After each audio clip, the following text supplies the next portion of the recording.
freelancer, right? I've heard things about you. What kind of things? Some of the Arcanists said you stopped a cataclysm. Or a giant Ursix. Or both. That was me, yeah. It was kind of both. Interesting. You're one to watch. I don't want to say too much just yet, but be mindful. A lot of eyes will be on you soon. What does that mean? It means this is the time to show what you're made of. If you've got a contract for me, I'm happy to hear it. Not a contract, exactly. Have you ever heard of the Path to Glory? It's like a ranking of Lancers, right? That's not all it is. There are certain rewards offered to those on the path. Rewards offered by who, exactly? The Emperor. Put yourself on the path, freelancer. What you do will matter, I promise. So, you're the one after all. I thought it might be you. The Grandmaster talked to you? I talked to him, yeah. What's this about? You've been making waves.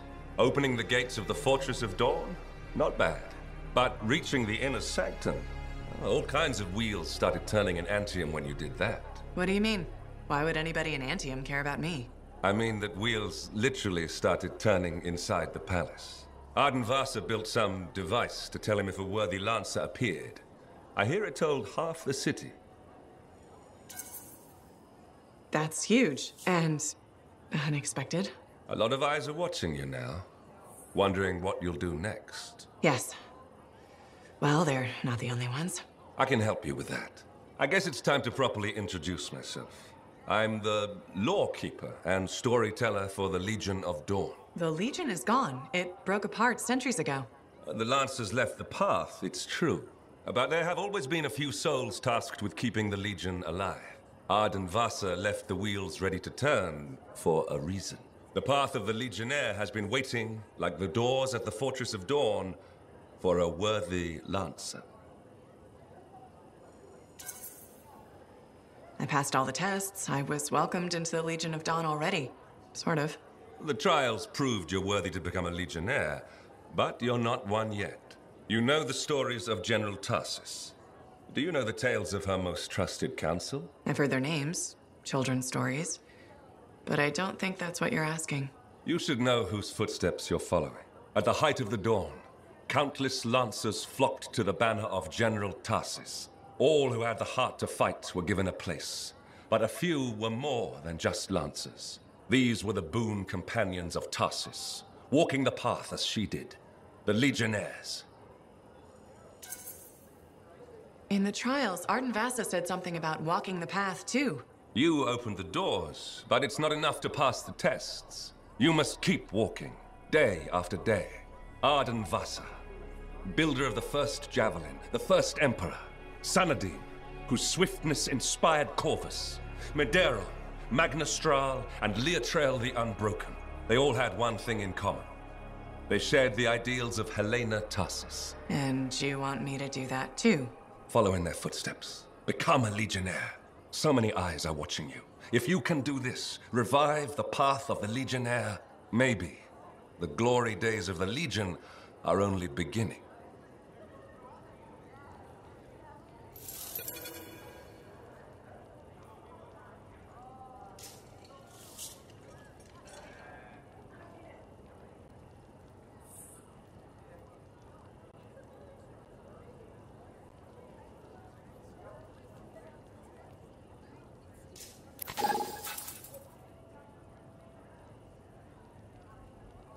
Medeiros was the son of Arcanists.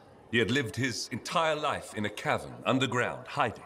At 10 years old, he had never seen the sky or an Urgoth or any beast but men.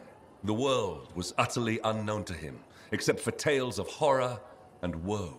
But among the stories warning children to hide and obey their parents, Medeiros heard one other, a whispered tale of a rebellion against the Urgoth, and a legion rising to set all people free.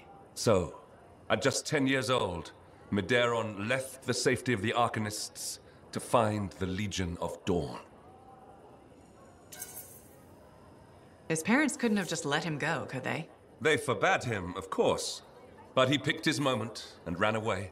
Raised to be a scholar, he knew how to read the secret signs of the Arcanists. He followed them through the wilds to the Legion of Dawn. Or He tried to, anyway. The Chimera had a different plan. All right, I'm sure this story doesn't start with a child killed by a chimera. That would be a much shorter story than this one. He'd never seen a chimera. He'd never even seen a grabbit, but he was a very good student. He learned all the warning signs that he was being hunted, and remembered stories about laying false trails. He led the chimera on a long and winding path through the rocks, back and forth. He could never shake the creature, but it could never find him. Then, the other hunters came. General Tarsis, in the first javelin ever made. Testing her new armor, she found the chimera stalking the boy. Lucky for Medeiros. No luck about it. Tarsis followed his trail, just as the chimera did. She was just learning the javelin. No one knew what it could do, not even the man who made it. Not trusting her suit's strength in a fight with the chimera, she lured it into chasing her instead. While it ran after Tarsis, Leotrel found the boy and spirited him away to safety. After all that, he just went home again? It's not much of a story. I said safety, not home. They took him to their own camp, where the Legion hid at the time. When Tarsis asked where he lived and who his people were, Medeiros replied, "You are my people." The others tried to persuade him to return home, but after a long moment, Tarsis said, "He is home." From then on, Medeiros served as a page to the Legion of Dawn. Eventually, he became a Legionnaire himself. But that's another story.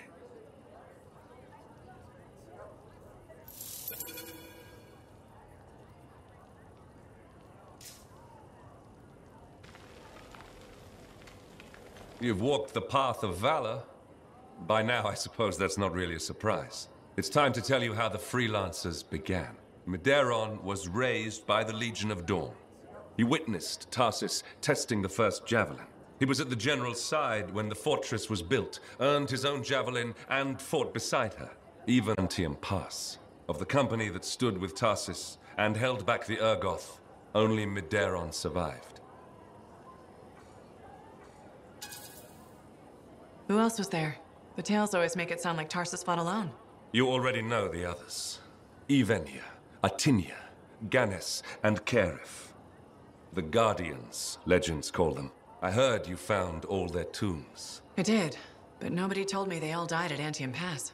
In grief, the Legion tore itself in two. Half went with Magnastral, half with Arden Vasa, and one Legionnaire, who went with no one. Medeiros stayed at the Fortress of Dawn, even though the gates were sealed and the Lancers gone for good.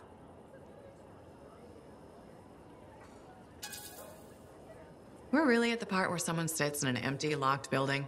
He didn't stay there long. He was the first freelancer. Contemplation wasn't his strength. Alone in the courtyard, Medeiros heard a distant roar. Okay, that's better. It was a sound he remembered, for it haunted his dreams. The roar of the chimera Cindermore, the monster that stalked him long ago. The same one, who was still alive? It vanished for more than a decade, but with the general's death, it returned. This time, he faces it down and wins. Not exactly. Alone, he stood no chance. But the city of Anshar lay helpless in its path. He had no choice. He found the Chimera's trail and followed it. Not to the monster, but he knew that if he silenced the relic that created it, Cindermore would lose its power. That's all great if the ruin was empty. That was the problem, yes. Medeiros found the relic, though the monster was right beside it. But he had plenty of experience in laying false trails. Medeiros woke the Chimera, and it chased his false tracks while he slipped past and silenced the relic. Cindermore fell, and the Lancer finally defeated the beast that stalked him long ago. In that moment, Medeiros knew his calling, to walk the path of valor, even if he walked it alone. Of all the Legionnaires, Magnastral was the most renowned for her feats of strength. But it wasn't always so. The founder of the Dominion's not my favorite person right now. You know that, right? Just listen. She came to the Legion of Dawn as a young girl. Her village was raided and everyone taken. Almost. She was so small she hid inside a basket. The Urgoth surely caught her scent, but they thought her too weak to bother taking. I didn't think Urgoth ever left humans behind during their raids. Stories say they sometimes left the weak, sickly, and elderly, alone, unarmed. She followed the secret Arcanist signs to Sanctuary, where the rebels hid and plotted. There, Strahl begged Tarsis to let her join the Legion, to grant her vengeance. But the general refused. She said Magna wasn't ready, and sent her away. Strahl couldn't accept that. So she went out alone to fight the Urgoth. Without a javelin? That's insane. She set traps, ambushes. She poisoned spears and knives. Any small advantage she could take against a vastly superior enemy, she gladly took. She nearly died dozens of times, but vengeance drove her onward. And the Urgoth fell. She carried trophies to the Sanctuary, day after day, week after week. Poison and stealth do not sound all that mighty. Remember that for General Tarsis, the trial of might involved luring enemies into a trap? Might isn't just simple feats of strength. It's achieving your goal with whatever means available. Finally, General Tarsis spoke with her. "What do you want?" she asked. "I want to join the Legion of Dawn," Magna replied. Tarsis looked at her and asked, "Why? You already have your revenge." The general looked to the many, many Urgoth trophies Strahl fought for. At first, Strahl had no answer. Then, after a long moment, she said, "It's where I belong." To which Tarsis answered, "Then you're finally ready to join us." So what happened? How did Strahl end up leaving the Legion and founding the Dominion? That's a story for another time.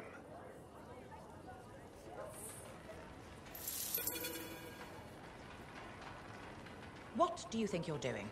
You're damaging those books. Stop that at once. I need to mark my place. Don't fold the pages. Use a bookmark like a civilized person. Bookmarks fall out. Are you juggling them? No? Then they'll be fine. Use a bookmark.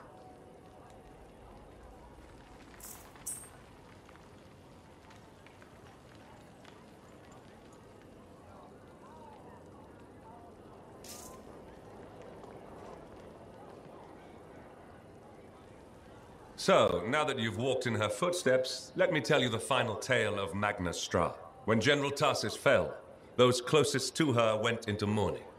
Each carried grief in their own way. For Magna, the loss of her friend and leader turned to rage. She couldn't rest while a single Urgoth lived. They were already broken by the sword of Fulminus, terrified, fleeing to the dark corners of the world. But hard on their heels, Strahl came, hunting them one by one. This sounds like the other story you told me. Listen to enough tales of Magna Strahl and a pattern emerges. When at last her scouts found no more enemies, she returned to the Fortress of Dawn. There she found the doors sealed. The Legionnaires were preparing to leave it forever. Even after I went inside, I've never heard why the fortress was sealed up. I'm getting to that part. While Strahl eased her grief with battle, Arden Vasa fixated on his duty. With her final breath, Tarsis had made him swear Antium would not fall, no matter the cost. At her command, Vasa prepared to take the entire Legion of Dawn to safeguard Antium for all time. Outraged at what she saw as desertion, Strahl ordered the Lancers to halt, and they obeyed. Her general secured a future for all people, not just Antium. She called for the Legion to follow her, to battle the enemy in the darkness where they'd fled. So which one had the right idea? Well, if you ask a Sentinel, Arden Vasa. Ask a Paladin, it's Strahl. A freelancer usually says neither. Strahl was admired, some might say revered, by many, and they gladly joined her cause. Vasa called them traitors. Strahl declared those who stayed behind were cowards, and the Legion broke. Those who followed Magna Strahl called themselves Paladins and went north to pursue the enemies of man. They vanished into the darkness and were never heard from again. How did the Paladins become the Dominion? I wish I knew that story. I doubt even the Dominion knows it, really. They lost the path. They no longer use their strength to protect anyone, let alone everyone. I doubt anyone in the Dominion even remembers that was their purpose. That's why it's vital that we remember. Strahl's story and the Path of Might cannot be allowed to die. I'll remember. Good. Before the Battle of Antium Pass, the Legion's test of resolve had a different basis. It began with Leotrel, the General's oldest friend. When Tarsis first raised an army against the Urgoth, Leotrel was with her. The Arcanists were hidden from them. They hadn't yet found Arden Vasa. No lancers, no javelins, no weapons, no fortress. Not even a good hiding place. Nothing but the vision of Helena Tarsis and Leotrel's unbreakable will. I've never heard about the beginning of the Legion before. In a way, it has no beginning. Where and when did Tarsis and Leotrel meet? No one remembers.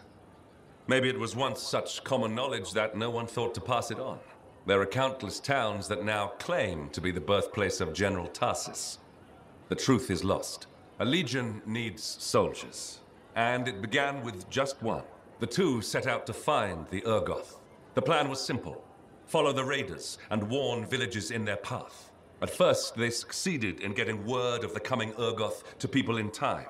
Villagers fled, but the longer the Urgoth went without a catch, the faster it spurred their hunt. Finally, Tarsis and Leotrel arrived at a town with the Urgoth on their heels. Flight was impossible, so they stood and fought. 2 against all the Urgoth? Without javelins? That's suicide. Tarsis hoped to slow the Urgoth enough that some villagers could escape. The two of them, alone, armed with simple weapons, were little more than an annoyance to the enemy. But they fought. Despite greater numbers, strength, and weapons, the Urgoth could not subdue them. Finally, with Tarsis wounded and Leotrel at the point of exhaustion, the two prepared for the end. But the villagers rallied. With tools and improvised weapons, they joined the battle and routed the enemy. Many innocents were taken that night, but not all of them.